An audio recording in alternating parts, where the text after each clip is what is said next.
Good evening. Well, I hate to say I told you so, but I did say back in 2020 that unless we started deporting people that illegally crossed the English Channel, the numbers would simply go up. Over the course of the last 2 days, 1,100 people have crossed the English Channel. There was a moment this morning during which there were 11 dinghies at the same time out in the English Channel. We've gone through 20,000 for the year.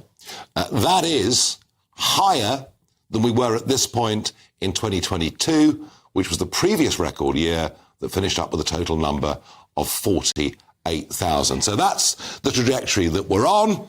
Over the course of the next week, we've got 1 or 2 spells of very calm weather. There's no doubt more boats are going to come. Interesting. Keir Starmer's changed the language. I say illegal immigration. Oh, no.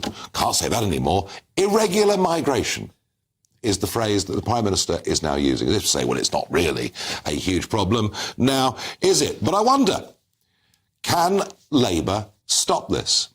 Because, you see, I don't think we can unless we get back to where we were under the last Labour government. Under the last Labour government, if you came to Britain illegally, you were gone. You were deported. Blunkett, other Home Secretaries didn't mess about. We were deporting tens of thousands of people a year under the last Labour government. But since then, my view is that the European Court of Human Rights has become much more activist in terms of the way in which it behaves. But the Prime Minister is wedded to it. This was him in the House of Commons in his second speech after becoming Prime Minister. Let me be clear. There is no need to withdraw from the European Convention on Human Rights.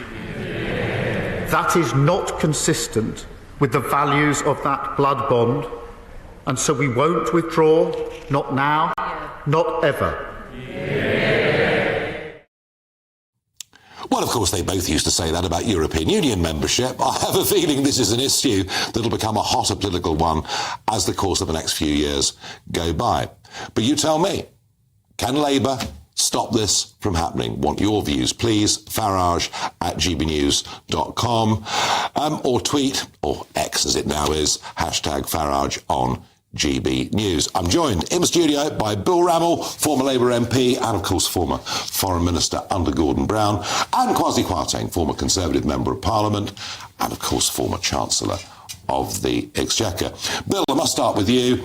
I mean, you know, Sir Keir was in Berlin today. We'll come to some of the other aspects of that. But he did say, he says, we cannot smash the smuggling gangs who perpetrate this vile trade without the help of our partners. But my argument is this. The financial rewards are so enormous that a gang operating out of Dunkirk or Calais can make a net profit of a couple of million euros in a calm week in the summer. Even if you smash one gang, aren't they just going to be replaced by another? Well, look, net migration as a whole is far too high and is unsustainable, and we need to bring it down. And part of that is tackling the gangs and reducing the boat crossings. But, Nigel, this is day 53 of this Labour government. Yes. It took the Tories 14 years to triple net migration. It is going to take time to bring it down. But part of the way we tackle it is much stronger cooperation with our partners in the European Union. It's getting returns agreements with the European Union.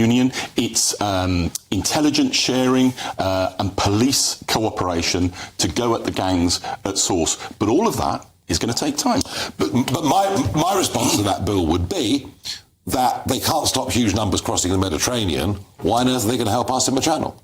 Well, and that's where I think there needs to be some genuine cooperation and burden sharing. You know, Keir talked a couple of weeks ago about us actually working with the Europeans at the southern border, and in return for that, we get greater cooperation, and we potentially get greater cooperation with the French. Well, we'll see. Kwasi, I mean, you guys in government... Yeah, we made a whole explanation. You know, I mean, you put my hand up and say... You kind of made this a big statement. Right. We're going to stop the boats, right. One of Rishi's key priorities. And not a single person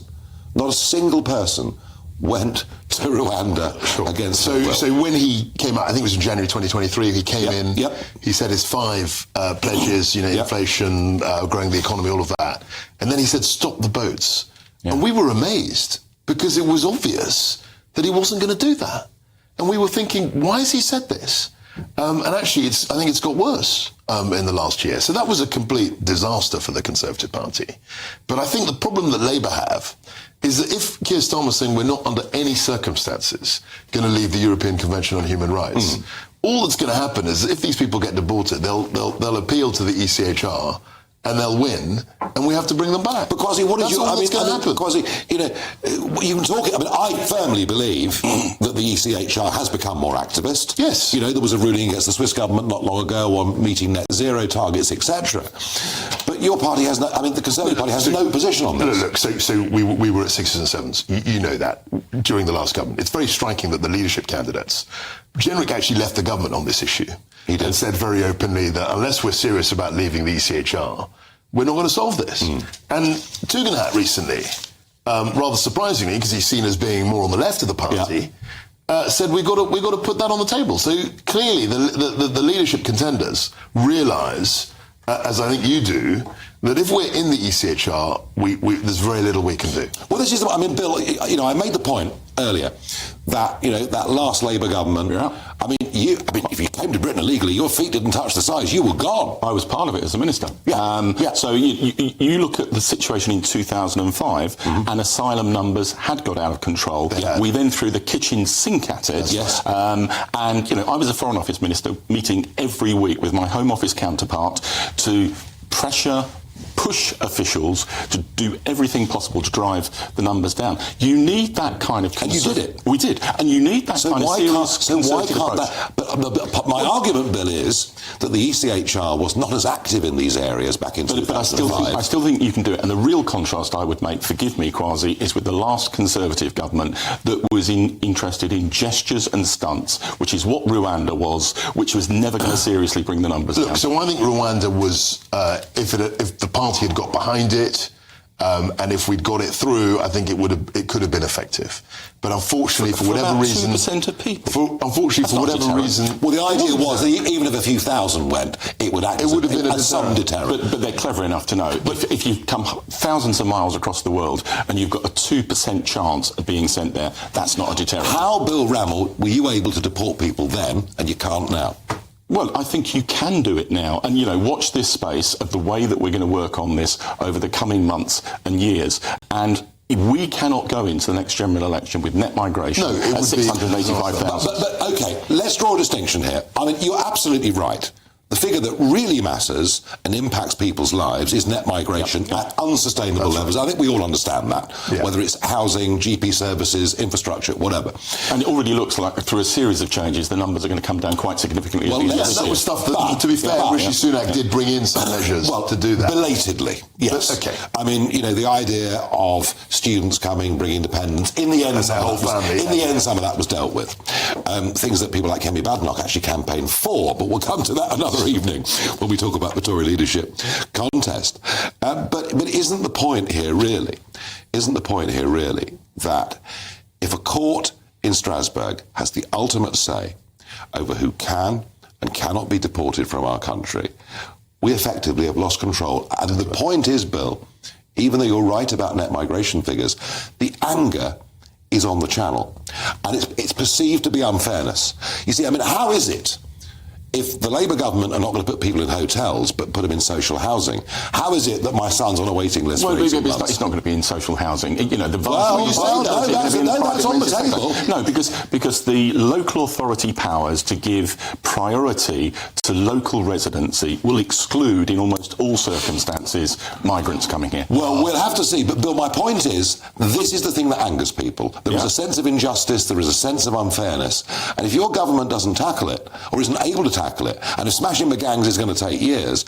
No, I'm not saying it's going to take years, but we need, you know, and part of what Keir's been talking about with Schulz in Germany today is getting a much better relationship with our European partners, which is at the heart of tackling this problem. I also think moving people out of the hotels. You say that the boats are a real bone of contention. Yeah. I think sticking people in hotels and costing over £5 billion a year is a huge bone of contention. It is, but equally... That was huge. But equally, I mean, at one point, I think 420 hotels That's right. were being fully occupied at a massive cost around the country.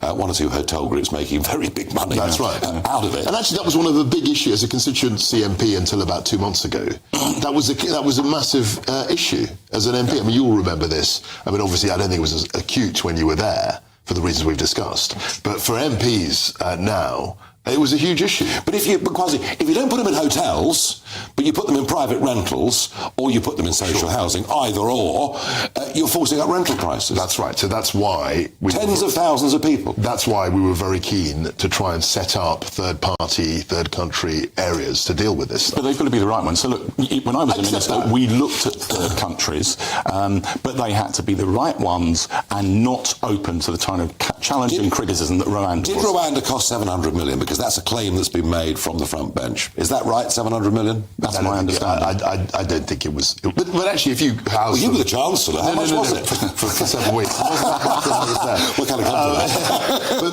We're 3 days ahead of you at the moment. But the actual issue was actually the cost of housing them here was billions. I mean, that's one of the problems. I mean, obviously we dealt with Ukraine, we dealt with lots of people who are legitimately seeking asylum. But the actual cost of that is way more than the Rwanda bill, actually. Well, in short, Bill Rammell, can Labour stop the boats? I'm not going to say you stop them. I think that was one of Sunak's mistakes, to sloganise on stopping the boats. I think we can significantly and dramatically reduce the numbers, but it's not going to happen overnight. No. Kwasi, are they going to suffer politically as much as you I think guys they do? will. I think this is a big issue that's not going to go away. I think the ECHR is a massive albatross around your neck, because if you deport them, they'll just appeal and come back.